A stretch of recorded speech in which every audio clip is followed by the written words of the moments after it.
রাজনীতির যে রাজচক্র, ভাগ্যচক্র, যেটি আকাশ থেকে নিয়ন্ত্রিত হয়।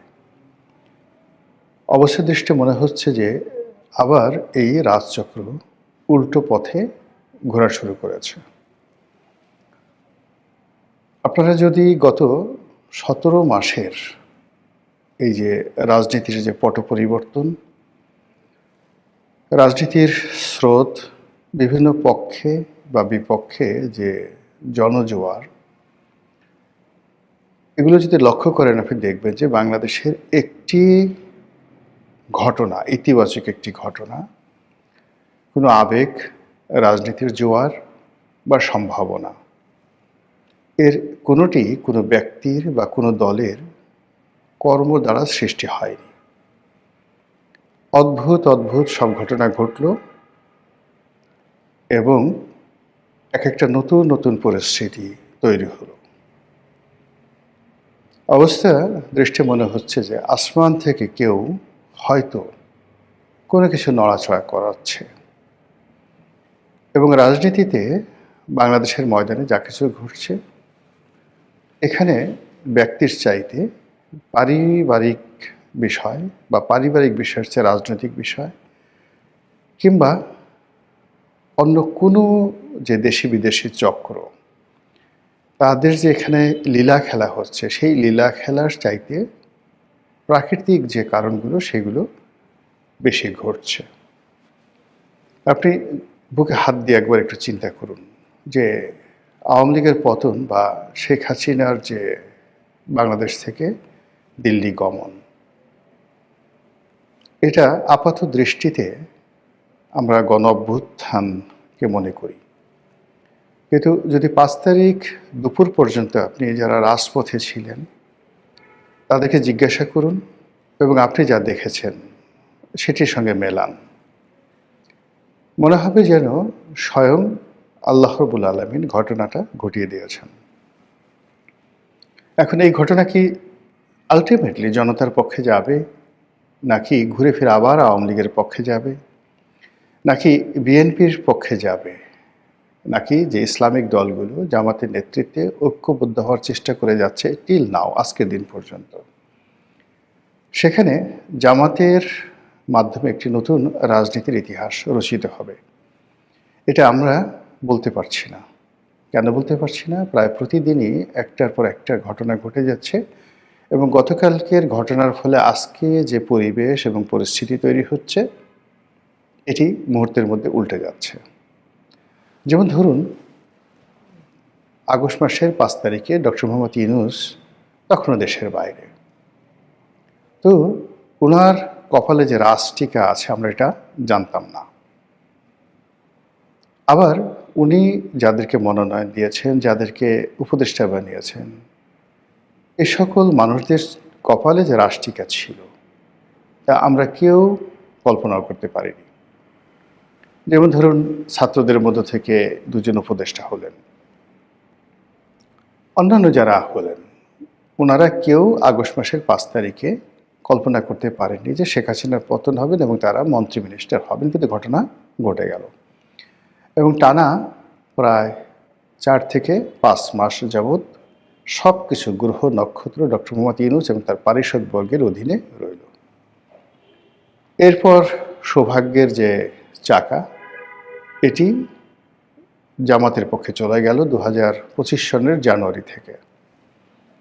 স্কুল, কলেজ, মাদ্রাসা, পথ, ঘাট, মাঠ, শিক্ষালয় থেকে শুরু করে সব জায়গাতে শুধু জামাত এবং জামাত, এবং এটির দুটো অংশ। প্রথম অংশ হলো এনসিপি আর নেপথ্যে জামাত। এভাবে চলল প্রায় ৪ থেকে ৫ মাস। তারপর শুরু হলো একটা হযবরল অবস্থা। ২০২৫ সনের মে মাস থেকে একটা হযবরল অবস্থা। এই বিভিন্ন ইউটিউব থেকে নানা রকম গরু জবাই, জিয়াফত এগুলো চলতে থাকে।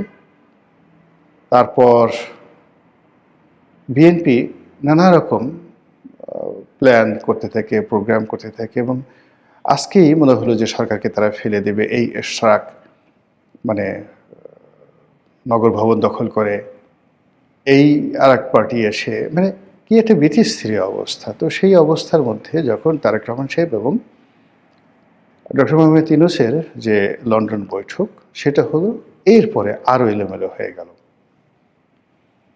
এনসিপি একভাবে চলে, জামাত একভাবে চলে, বিএনপি একভাবে চলে, ডক্টর মোহাম্মদ ইউনূসের যমুনা একভাবে চলে, এমনকি সেনাবাহিনীর সঙ্গে ডক্টর ইউনূসের সম্পর্ক, জামাতের সম্পর্ক, তারপরে তারেক রহমান সাহেবের সম্পর্ক যে আসলে কেমন এই জিনিসটি কিছুতেই আন্দাজ করা যাচ্ছিল না। ঠিক এইরকম যে একটি হযবরল অবস্থা, সেই অবস্থার মধ্যে ওসমান হাদি উনি নিহত হলেন। ওসমান হাদি নিহত হওয়ার পর সবাই বলে এই পুরো যে পরিবেশ পরিস্থিতি মানে হত্যাকাণ্ডের পর যা কিছু ঘটেছে তার পুরোটাই জামাত এবং এনসিপির ফেভারে গিয়েছে। কিন্তু ওভার অ্যাক্টিং করতে গিয়ে তারা যে বিষয়গুলো তারা ফেভারে আনতে পারতো সেই জিনিসগুলো তাদের জন্য বুমেরাং হয়ে গেছে। যেমন ডেইলি স্টারের আক্রমণ, প্রথম আলোর আক্রমণ, এটাকে আসলে হজম করা যায়নি। তো এই অবস্থা যখন চলছে ঠিক সেই সময়টাতে নাটকীয়ভাবে জনাব তারেক রহমান সাহেব ঘোষণা দিলেন তিনি বাংলাদেশে আসবেন। আর উনি 25 তারিখে আসার পর থেকে আজকের দিন পর্যন্ত, আমি এই ভিডিওটি করছি জানুয়ারি মাসের 7 তারিখে, তাহলে অলমোস্ট প্রায় 2 সপ্তাহ ধরে পুরো রাজনীতির যে ময়দান এটি এখন বিএনপির দখলে। বাংলাদেশে এখন বিএনপির যে গ্রহ নক্ষত্র আজকের দিন অনুযায়ী মনে হবে যে এখনই নির্বাচন হয়ে যাওয়া উচিত এবং তারেক রহমান সাহেব এই মুহূর্তে বাংলাদেশের প্রধানমন্ত্রী। তিনি যেখানে যাচ্ছেন সানাই বাজছে, নহবত বাজছে, তার কাছে যারা যাচ্ছেন তাদেরকে একজন প্রধানমন্ত্রীর সঙ্গে দেখা করতে যে রাষ্ট্রীয় প্রোটোকল রক্ষা করতে হয়, যে সিকিউরিটি পাস নিতে হয় বা যে ধরনের যাকে বলা হয় সতর্কতা অবলম্বন করা হয়, যারাই সেখানে গেছেন হাজার হাজার কোটি টাকার মালিক যমুনা গ্রুপের চেয়ারম্যান, সাবেক এমপি, সাবেক মন্ত্রী সালমা থেকে শুরু করে তার দলের যারা একেবারে আপনজন, তারা যারা সহযোগী রয়েছেন, সেটা ভিপি নুরুল হক নুরু বা অন্যান্য যারা, মাহমুদুর রহমান মান্না, যারা দেখা করেছেন, সবাইকে একই প্রক্রিয়ার মধ্যে দিয়ে যেতে হয়েছে। অ্যাজ ইট ইজ তারা একজন প্রধানমন্ত্রীর সঙ্গে দেখা করছে। এই যখন চলছে তখন সারা বাংলাদেশের কিছু কিছু এলাকাতে কিছু বিচ্ছিন্ন ঘটনা ঘটে যাচ্ছে। বিচ্ছিন্ন বললাম এই কারণে যে স্বয়ং বিএনপি নেতা জনাব সালাউদ্দিন আহমেদ তিনি বলেছেন যে কারওয়ান বাজারে যে স্বেচ্ছাসেবক দলের একজন নেতা গুলিবিদ্ধ হয়ে মারা গেছেন, এটি বিচ্ছিন্ন কোনো ঘটনা, এর সঙ্গে কোনো চক্রান্ত জড়িত নেই। কিন্তু বিএনপি নেতারা এটা মানতে রাজি নন। অন্যদিকে জনাব ওসমান হাদির যে হত্যাকাণ্ড সেটিকে কেন্দ্র করে একটি চার্জশিট দেওয়া হয়েছে এবং সেই চার্জশিটে যে সকল ব্যক্তিকে আসামি করা হয়েছে এবং যে কাহিনী, যে ঘটনা সেখানে বর্ণনা করা হয়েছে, এতে করে ওসমান হাদির পরিবার আরও বেশি বিক্ষুব্ধ হয়ে পড়েছে এবং তার যে সংগঠন ইনকলাব মঞ্চ, তারা কোনো অবস্থাতেই এই চার্জশিটের বয়ান মানতে পারছেন না। তারপর চট্টগ্রামের যে একটি এলাকা রয়েছে ফটিকছড়ি, রাউজান, এই এলাকাগুলো মূলত সালাউদ্দিন কাদের চৌধুরী পরিবারের একছত্র আধিপত্য। তো সেখানে গিয়াস কাদের চৌধুরীকে বাদ দিয়ে যাকে মনোনয়ন দেওয়া হয়েছে চট্টগ্রাম উত্তর আওয়ামী লীগ বিএনপির একজন নেতা গোলাম আকবর খন্দকার, এটাকে নিয়ে পুরো চট্টগ্রাম উত্তাল। তার প্রেক্ষিত হোক বা অন্য যে কোনো কারণে হোক, সেখানে এই রাউজান, ফটিকছড়ি, এই বিস্তীর্ণ এলাকাতে যেখানে চৌধুরী পরিবারের আধিপত্য রয়েছে, এই জায়গাটিতে একজন নেতা খুন হয়েছেন।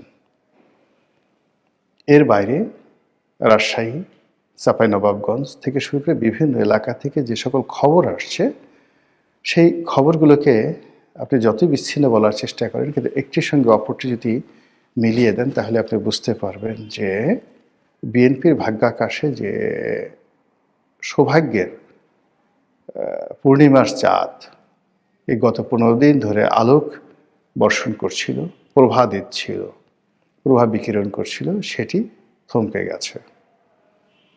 এখন নানা জনে নানা কথা বলার চেষ্টা করছেন, মুখ ফুটে অনেকে বলছেন, আর অনেকে বুক ফেটে যাচ্ছে কিন্তু বলতে পারছেন না। এরই মধ্যে আন্তর্জাতিক অঙ্গনে দুটো ঘটনা ঘটল, ইউরোপ কেন্দ্রিক এবং ল্যাটিন আমেরিকা কেন্দ্রিক। ইউরোপে অ্যান্টার্কটিকার মতো করে একটি বরফ আচ্ছাদিত অঞ্চল রয়েছে, গ্রিনল্যান্ড, যেটি ডেনমার্কের সম্পত্তি দীর্ঘদিন ধরে, এবং এটার সঙ্গে ইউরোপের যাকে বলা হয় একটা প্রেস্টিজ জড়িত পুরো ইউরোপের, শুধু এটা ডেনমার্কের সম্পত্তি না। এখন এটা ডোনাল্ড ট্রাম্প দখল করতে চাচ্ছেন, এটা নিয়ে ইউরোপের সঙ্গে তার বাকবিতণ্ডা। এরপর ল্যাটিন আমেরিকাতে যদি যান বা দক্ষিণ আমেরিকাতে যদি যান, সেখানে ভেনেজুয়েলার প্রেসিডেন্টকে ধরে আনার পর মার্কিন যুক্তরাষ্ট্রে যা কিছু হচ্ছে, যুক্তরাষ্ট্রের বাইরে যা কিছু হচ্ছে, এবং পুরো ল্যাটিন আমেরিকাতে যা কিছু হচ্ছে, ব্রাজিল থেকে শুরু করে বড় বড় দেশগুলো যেভাবে আমেরিকার সাম্রাজ্যবাদের বিরুদ্ধে ফুঁসে উঠেছে, অবস্থা দৃষ্টে মনে হচ্ছে যে মাদুরোর বিষয়ে যুক্তরাষ্ট্রকে এটা সমঝোতায় যেতে হবে এবং তাকে পিছু হটতে হবে।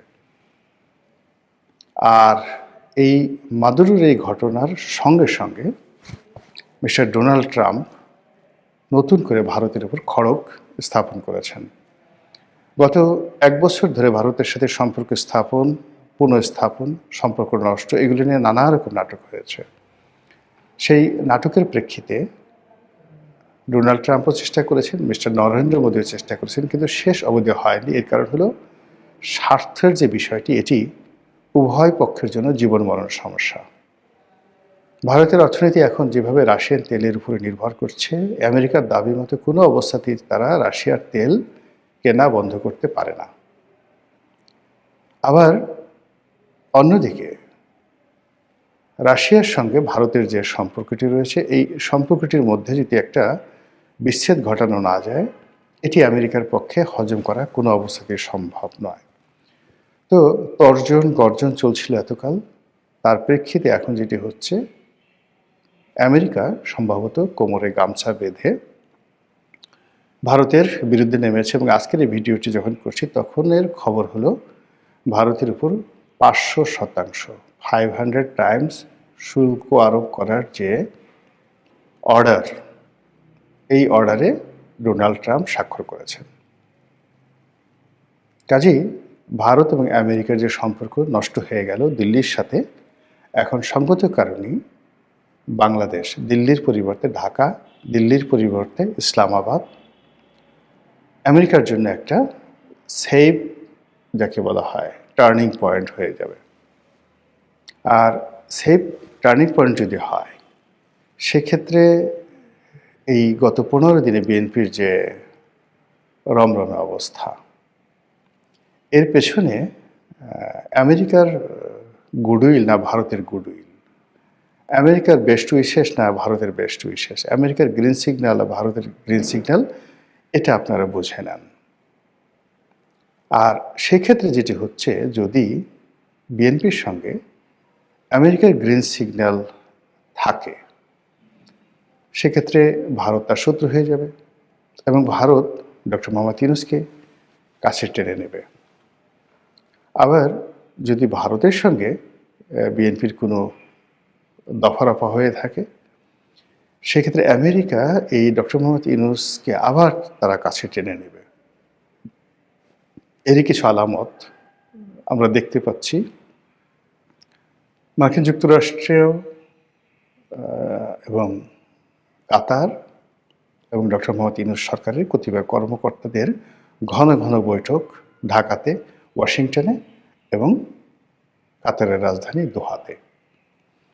এবং আপনারা জানেন যে ডক্টর মোহাম্মদ ইউনূসের নিজেরও একটা হিউজ মার্কিন লবি আছে, এবং একই সঙ্গে তার যে নিরাপত্তা উপদেষ্টা ডক্টর খলিলুর রহমান, তিনিও মার্কিন যুক্তরাষ্ট্রের যে লবিস্ট গ্রুপগুলো রয়েছে তাদের সঙ্গে তার একটা দীর্ঘদিনের সম্পর্ক রয়েছে। তারই প্রেক্ষিতে এই যে গত 2 সপ্তাহ ধরে যা কিছু বাংলাদেশের ভিতরে হচ্ছে এবং বাইরে হচ্ছে, তাতে করে ডক্টর মোহাম্মদ ইউনূসের সেই 2024 সনের যে সৌভাগ্যের তারকা বা নক্ষত্র বা স্টার, সেই বৃহস্পতিটি যদি আবার এই 2026 সনের জানুয়ারি মাসে এসে তার কপালের উপর টিপ দিয়ে যায়, অন্য সবাই আশ্চর্য হলেও আমি আশ্চর্য হব না। আর এটা কেন এই প্রাকৃতিক ঘটনাগুলো ঘটছে এবং কেন বারবার বিশ্ব এবং বৈশ্বিক পরিস্থিতির কারণে রাজনীতির ভাগ্যাকাশে আমাদের দেশে বারবার পট পরিবর্তন হচ্ছে, এটি অন্য একটি প্রসঙ্গ, হয়তো সময় পেলে ভবিষ্যতে